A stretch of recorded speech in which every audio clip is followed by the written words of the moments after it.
Il y a des gens qu'on ne rencontre jamais, pas parce qu'ils habitent à l'autre bout du monde ou qu'ils sont inaccessibles. Non, on ne les rencontre jamais parce qu'ils sont déjà partis.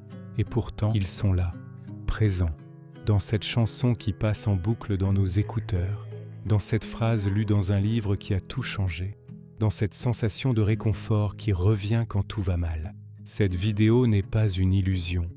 Ce n'est pas une fuite de la réalité, c'est un espace sûr. Ici, je veux vous parler d'une rencontre impossible, mais d'une présence bien réelle. Et si, un jour, la réalité virtuelle nous permettait de rencontrer notre idole, même si elle n'est plus de ce monde? L'idée peut sembler folle, mais restez avec moi. Le but ne serait pas de la remplacer ni de se perdre dans une illusion.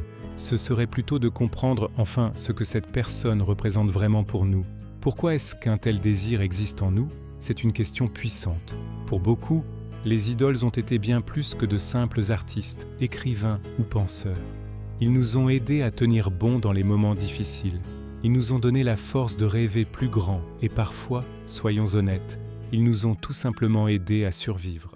Pour certains d'entre nous, ces personnes, à travers leurs œuvres, ont été plus présentes, plus réconfortantes, plus stables que des proches bien réels. Parfois, une voix, une œuvre, une présence imaginaire a été plus soutenante que la réalité elle-même. C'est dans cette relation unique, presque intime, que se loge le désir de pouvoir, ne serait-ce qu'une fois, interagir avec cette figure qui a tant compté.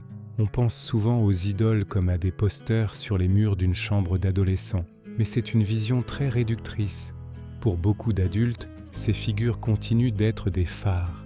Quand on se sent seul, incompris, quand le monde extérieur semble hostile ou dénué de sens, se tourner vers l'œuvre d'une personne qui nous inspire, c'est comme retrouver un ami qui nous comprend sans qu'on ait besoin de parler. Leur art, leurs mots, leur musique deviennent une sorte de refuge, un dialogue silencieux qui s'installe à travers le temps et l'espace.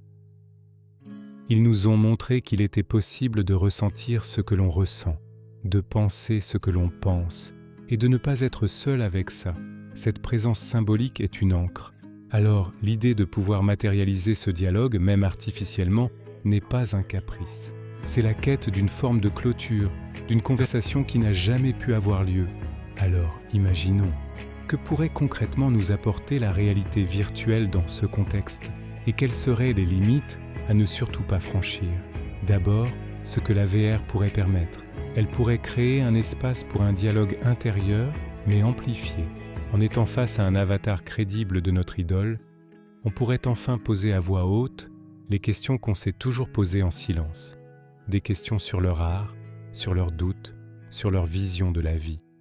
On pourrait surtout, et c'est peut-être le plus important, dire merci. Exprimer notre gratitude pour tout ce que cette personne nous a apporté sans qu'on le sache. Et pour certains, ce serait l'occasion de dire au revoir, de mettre un point final symbolique à une relation à sens unique qui a occupé une grande place. Mais attention, il y a un revers à cette médaille. Il est crucial de définir ce que la VR ne doit absolument pas faire. Premièrement, elle ne doit pas créer de dépendance. L'idée n'est pas de s'enfermer dans un monde virtuel pour fuir ses problèmes, mais de s'en servir comme d'un outil ponctuel. Deuxièmement, elle ne doit jamais chercher à remplacer le monde réel et les vraies relations humaines. Les interactions avec nos proches, nos amis, notre famille sont irremplaçables. Enfin, et c'est le point le plus délicat, la VR ne doit pas effacer le deuil. La mort fait partie de la vie, et le processus de deuil est une étape nécessaire, bien que douloureuse. Une telle technologie ne devrait pas servir à nier la perte, mais plutôt à l'accompagner, à lui donner un sens différent, à transformer l'absence en une présence intérieure apaisée. La nuance est fine, mais elle est essentielle. Maintenant, on pourrait se dire, est-ce que ce n'est pas un peu extrême tout ça, juste pour une idole? Et c'est là qu'il faut aller plus loin. Pour certaines personnes, cette expérience serait bien plus qu'un simple divertissement. Elle serait précieuse. Je pense notamment aux personnes neurodivergentes, hypersensibles ou à celles qui ont vécu des traumatismes.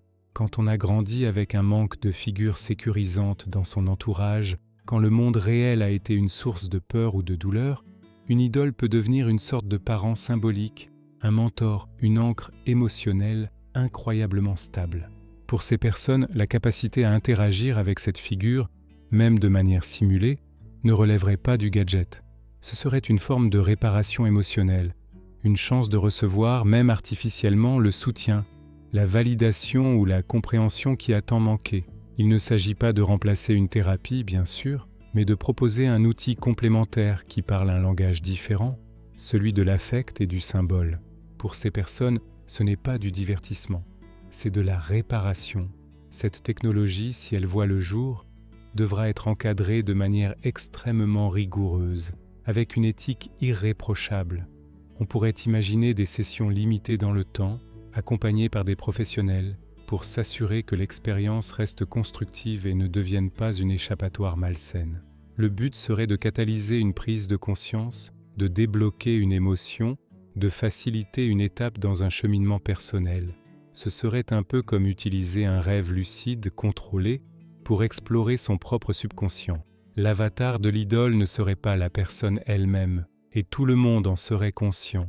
Il serait le miroir de ce que nous avons projeté sur elle, une incarnation de nos propres besoins, de nos propres aspirations. Et c'est en dialoguant avec ce miroir que nous pourrions apprendre beaucoup, non pas sur l'idole, mais sur nous-mêmes. En conclusion, ne nous trompons pas de débat. La réalité virtuelle ne remplacera jamais la vie, le contact humain, la chaleur d'une vraie présence. Elle ne ramènera personne, mais elle pourra peut-être un jour nous aider à faire la paix avec certaines absences. Pas en les niant, mais en nous donnant les moyens de transformer le silence en un dialogue intérieur constructif.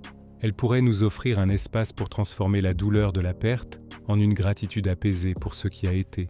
Et si une technologie peut nous aider à mieux comprendre nos propres émotions, à guérir certaines de nos blessures invisibles et à avancer plus sereinement dans nos vies, alors elle mérite qu'on s'y intéresse avec prudence, mais aussi avec espoir.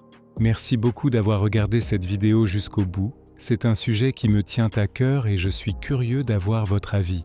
Dites-moi en commentaire quelle idole, disparue ou non, a eu un impact majeur sur votre vie. Si ce genre de réflexion vous plaît, n'hésitez pas à vous abonner et à activer la cloche pour ne rien manquer. À très bientôt.